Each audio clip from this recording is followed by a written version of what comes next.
Bonjour à tous, je suis Rebecca McLaughlin-Istam et cette semaine c'est notre premier épisode en Arabie Saoudite.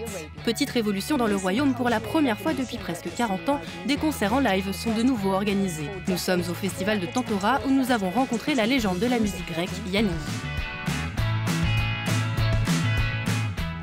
Un peu plus tard, nous nous rendrons dans une ville berbère en Tunisie pour explorer une grotte transformée en galerie d'art.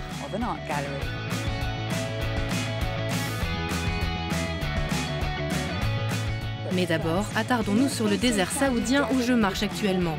On y trouve des ruines vieilles de près de 2000 ans. Dali Nassan a exploré pour nous le site historique d'Al-Oula. Enfoui sous ce désert de sable se cache une cité antique. Ces rochers sont les restes de Madain Saleh ou Al-Hajir, un royaume perdu, situé à une vingtaine de kilomètres d'Al-Oula, au nord-est de la ville de Médine. Beaucoup ont déjà entendu parler de la capitale nabatéenne Pétra en Jordanie, mais peu connaissent la deuxième ville de ce royaume antique, inscrite au patrimoine mondial de l'UNESCO depuis 2008. C'était autrefois une métropole prospère. Aujourd'hui, on y trouve des tombes et des ruines bien conservées. Bâtie sur la route de l'encens, la ville faisait partie d'un vaste empire commercial.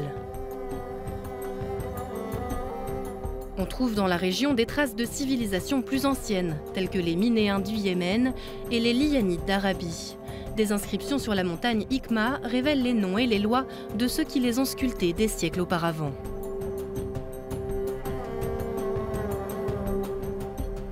C'est ici que les Lianites inscrivaient les récits de leur vie il y a 2000 ans. Ce site est un véritable trésor pour l'Arabie Saoudite d'hier et d'aujourd'hui. Le royaume cherche à en faire un élément essentiel de son futur dans le cadre du plan de développement Vision 2030.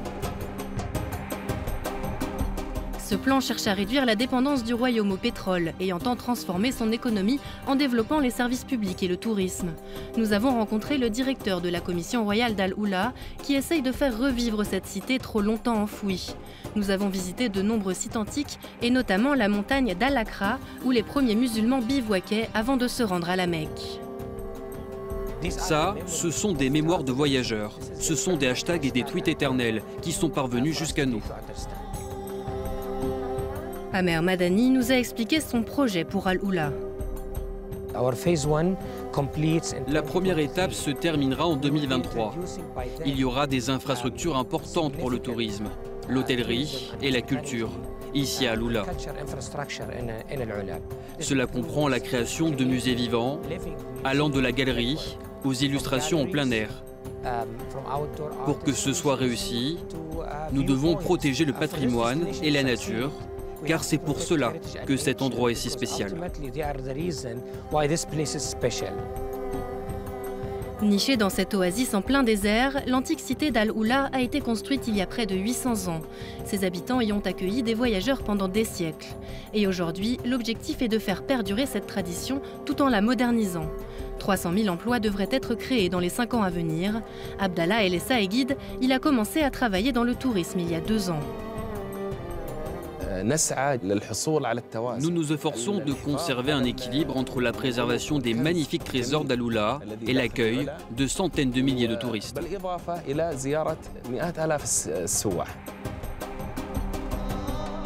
Au cours des 14 prochaines années, le gouvernement prévoit d'augmenter les recettes liées au tourisme à 18% de son PIB.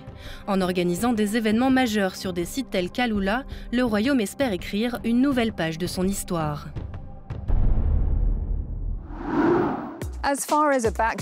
C'est au milieu des formations rocheuses époustouflantes d'Al-Oula que s'est déroulé le festival L'hiver à Tantora, avec la participation d'artistes internationaux.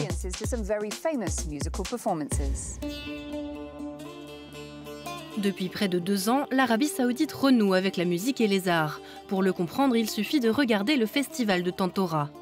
Locaux et touristes ont assisté, entre autres, à un festival de montgolfières, à des courses d'endurance équestre, ainsi qu'à une exposition sur Van Gogh. Mais ce qui a fait le plus parler, ce sont les concerts autrefois interdits. La chanteuse égyptienne Kalthoum est apparue sur scène sous forme d'hologramme. Parmi les artistes présents, le ténor italien Andrea Bocelli, mais aussi le célèbre compositeur et pianiste grec Yanni. Artiste le plus vendu dans la catégorie New Age, il a remporté près de 40 disques d'or et de platine et s'est produit devant plus de 500 millions de personnes. En Arabie Saoudite, Yanni a joué dans une salle sur mesure qui retraçait ses 35 années de carrière. Nous avons pu le rencontrer entre 2 répétitions. Yanni, bienvenue dans Inspire Middle East. Merci beaucoup, ça me fait plaisir d'être ici. Durant vos concerts, vous jouez pendant des heures sans aucune partition musicale. Comment restez-vous concentré? Je n'oublie jamais rien en ce qui concerne la musique. La musique passe par nos oreilles, notre système auditif. L'écrire sur un bout de papier, ce n'est vraiment pas ça, vous savez. La musique vit ici, dans mon esprit et dans mes oreilles. Il vous a fallu près de 30 ans pour comprendre l'origine de votre musique. Pouvez-vous nous expliquer le processus de création? La créativité, c'est un endroit où l'on peut se rendre uniquement si l'on est prêt à renoncer à tout. On ne peut pas saisir la créativité. C'est comme un papillon. Si on essaye de l'attraper, on le détruit. Il faut attendre qu'il se pose sur nous. Pour la musique, c'est pareil. Il faut qu'elle se pose sur nous. Vous êtes un habitué de la région. Vous avez joué au Koweït, en Arabie Saoudite, aux Émirats Arabes Unis et aussi en Afrique du Nord. Qu'est-ce qui vous plaît ici? Les gens, avant tout. Ils m'ont honoré dans chacun des pays que vous avez cités, dans toutes les villes où je suis allé. C'est incroyable de voir tout l'amour que ces gens me donnent. J'ai entendu dire que vous aviez une surprise pour vos fans saoudiens. Pouvez-vous nous dire de quoi il s'agit? La chanson s'appelle « Quand les rêves deviennent réalité ». Et ici, les rêves prennent vie. J'ai pensé que ce serait très approprié de jouer cette chanson pour la première fois ici, à Alula. Vous aimez jouer dans les lieux historiques, l'Acropole d'Athènes, la Cité interdite en Chine ou encore le Taj Mahal. Ces lieux influencent-ils votre spectacle? Cela change tout. Quand le public est assis là et qu'il regarde cette magnificence derrière nous, comment voudriez-vous remplacer cela? Avant même que je monte sur scène, les spectateurs sont dans un certain état d'esprit. L'émotion est déjà là. Tout ce que je dois faire, c'est amplifier ce qu'ils ressentent grâce à ma musique et mes mots. Vos fans sont très importants pour vous, mais vous ne vous souciez pas du succès commercial. Vous ne sortez pas de single, par exemple. Est-ce important pour vous de constituer un socle de fans plus jeunes? Ça a été comme ça tout au long de ma carrière. J'ai toujours joué et enregistré la musique qui me plaît, indépendamment de ce qui est à la mode, de ce qui est cool ou non. Tout cela ne veut rien dire pour moi. Je dois rester vrai et je n'écris que ce que j'aime. Vous n'aimez pas être placé dans la catégorie New Age, ce qu'ont fait plusieurs médias. Pourquoi? C'est une catégorie qui ne veut rien dire. Ça signifie quoi, New Age? Ils ne savent pas quoi faire, des gens comme moi, car ma musique ne rentre dans aucune case. Elle est influencée par le rock'n'roll, le jazz, la musique classique, la musique moyen-orientale, la musique asiatique, la musique du monde entier. Mes musiciens aussi viennent de partout dans le monde. Ils ne savent pas quoi faire de nous, alors ils disent New Age, ça sonne bien, on va les mettre dans cette case. Yanni, ça a été un plaisir, merci beaucoup.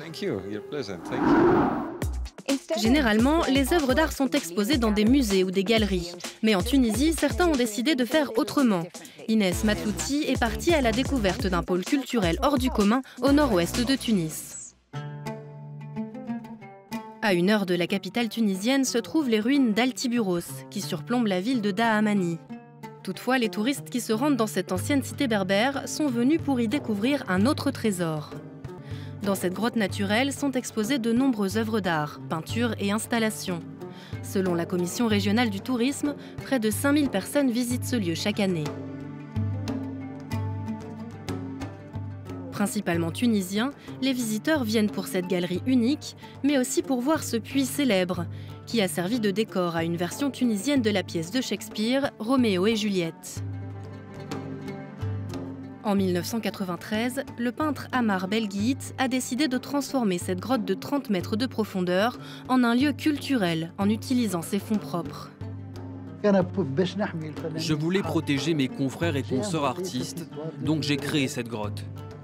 C'est un refuge, un abri pour les protéger de l'extinction. C'est une expression ironique, mais c'est la vérité. La légende de Maïsar et Marconda est bien connue dans la communauté berbère. Elle raconte une histoire d'amour tragique qui se serait déroulée près d'ici et plus précisément autour de ce puits. Un jeune écrivain a décidé d'écrire un livre pour immortaliser cette légende. J'étais venu ici un week-end et je suis tombé amoureux de cet endroit et de son atmosphère. Donc pendant 4 ans, j'ai passé la plupart de mes week-ends ici avec Amar et j'ai travaillé pendant des heures. Amar travaille également avec des acteurs comme Saber, un artiste de la région. Les deux hommes préparent une pièce de théâtre et un court-métrage sur Marconda et Maïsar. Ils espèrent que le film sera prêt pour la 5e édition du Sika Jazz Festival en juin 2019.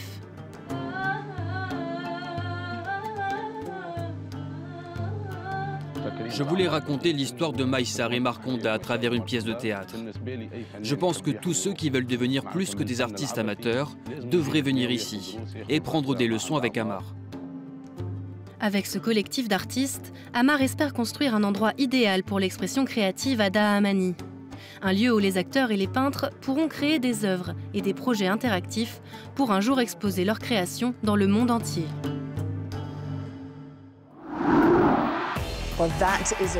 C'est la fin de notre émission. Il est temps pour moi de vous dire Masalama. Mais avant de nous quitter, jetons un œil aux réseaux sociaux.